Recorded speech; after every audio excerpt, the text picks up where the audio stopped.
जैसे कि आप लोग जानते हैं कि सीबी का एग्ज़ाम आज फिनिश हो चुका है और उसका पेपर वन सभी के लिए कॉमन होता है। जो पेपर वन में जीए के क्वेश्चंस आएंगे that is a common for all stream. General stream के लिए भी वही होगा जो लीगल या अदर रिसर्च स्ट्रीम के लिए होगा। तो इस वीडियो में हम उन सभी 20 क्वेश्चंस के आंसर और उसका मेमोरी बेस्ड क्वेश्चन पेपर को डिस्कस करेंगे। सो विदाउट स्किप किए हुए आप इस वीडियो को पूरा देख सकते हो एंड आप आइडिया लगा सकते हो कि इनमें से कितने क्वेश्चंस आपके करेक्ट हैं। And one more point I just want to note here कि अगर कोई क्वेश्चन मुझसे गलत टाइप हो गया है या उसका करेक्ट थोड़ा सा गलत हो गया है तो प्लीज़ आप उसे कमेंट सेक्शन में बता देना, बिकॉज ये overall memory based question paper है तो माइट बी पॉसिबल एक दो इसमें मिस्टेक हो सकती है। So first of all first question की अगर हम बात करें तो that was a which body issued advisory to not accept payment from the QR code. अभी रिसेंटली इसका काफी ज्यादा इशू हुआ है। एनपीसीआई इसके लिए ऑथेंटिकेटेड है, एनपीसीआई ने ही यूपीआई बनाया है। तो एनपीसीआई ने नोटिफिकेशन इशू किया है इसके regarding. Largest oil company by market capitalisation यहाँ पर अक्टूबर 2021 के अकॉर्डिंग पूछा गया था। इस क्वेश्चन में मुझे डाउट है, डाउट इसलिए है क्योंकि मार्केट कैपिटलाइजेशन वो किस कहाँ से पूछा है, कौन से स्टॉक एक्सचेंज का पूछा है, सच कुछ नहीं पता था। क्योंकि अरामको का अभी न्यूयॉर्क स्टॉक एक्सचेंज में लिस्टेड नहीं है। दो ये $2 ट्रिलियन की कंपनी है और ये सिर्फ $300 बिलियन की कंपनी है।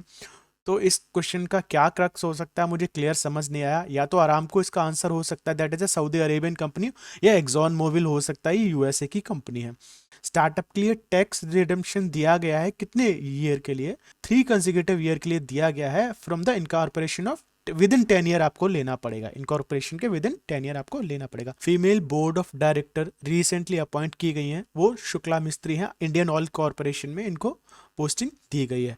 इंडिया की हेनली पासपोर्ट रैंकिंग में कितनी रैंक है, 83 है। इनमें से कौन सी वेबसाइट ऐसी है जो एडुटेक वेबसाइट नहीं है, तो वहां पर सही आंसर था क्रैड करके था, एंड ई कीड़ा था, इस तरीके से वेदांतु था, इस तरीके के ऑप्शंस थे, उसमें क्रैड सही आंसर था। नेक्स्ट क्वेश्चन की अगर हम बात करें तो how many group of island in the Lakshadweep में कितने आइलैंड है, वो 36 आइलैंड का ग्रुप है। नेक्स्ट क्वेश्चन की अगर हम बात करें तो अभी रिसेंटली शिंजो आबे को, जो कि जापान के एक्स पीएम हैं, उनको पद्म विभूषण दिया गया है, ये एक क्वेश्चन था। नेक्स्ट क्वेश्चन की अगर हम बात करें तो इमरजेंसी क्रेडिट लाइन जो एमएसएमई को दी जाती है उसमें टूरिज्म सेक्टर को कितने 1000 करोड़ का दिया गया था, एग्जैक्ट ये अमाउंट मुझे याद नहीं आ रहा है। काफ़ी सारे बच्चों ने इसको 50,000 बोला, किसी ने 60,000 करोड़ बोला।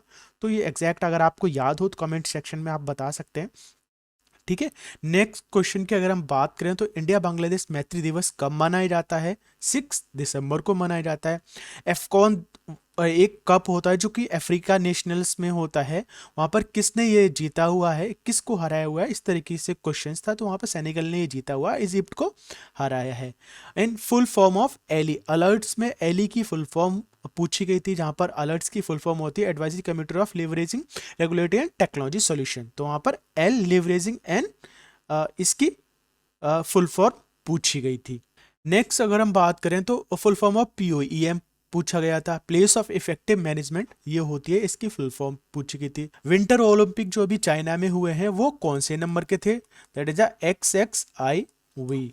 माइक प्रोग्राम किससे रिलेटेड है, ये एलिफेंट से रिलेटेड है, क्योंकि वहाँ पर काफ़ी सारे एलिफेंट्स में ये लोग कुछ स्कैनर और इस तरीके से कोड लगा देते हैं जिनसे उनकी हम काउंटिंग कर सकें, वो कहाँ जा रहे हैं, किधर जा रहे हैं, किधर ट्रैवल कर रहे हैं, इस तरीके का एलिफेंट को बचाने के लिए, ताकि एक्सीडेंट वगैरह ना हो, उनको बचाने के लिए ये इम्प्लीमेंट किया गया है। कौन सा ऐसा सेक्टर है जो कोविड की ड्यूरेशन में सबसे मिनिमम सफर्ड हुआ था, इकोनॉमिक सर्वे के according that is agriculture sector, उसको कोविड सिचुएशन का सबसे कम इफेक्ट हुआ था, ठीक है।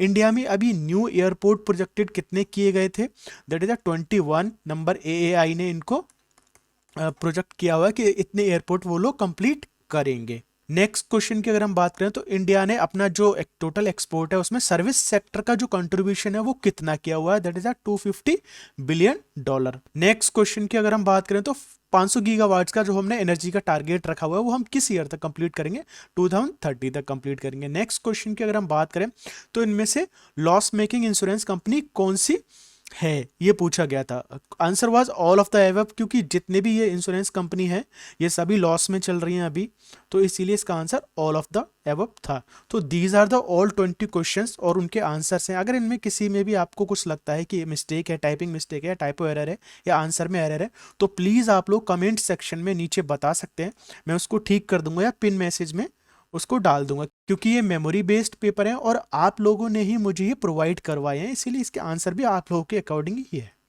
Thanks for watching this video. अगर आप लोग को कोई और इन्फॉर्मेशन चाहिए एंड सेबी के रिगार्डिंग, आपको और अच्छी प्रिपरेशन करनी हो, मेंस के लिए गाइडेंस चाहिए, तो आप लोग हमारे इस टेलीग्राम चैनल को ज्वाइन कर सकते हैं। यहाँ पर मैं काफ़ी सारी चीज़ें पोस्ट करता रहता हूँ। So thank you for watching this video, thank you so much.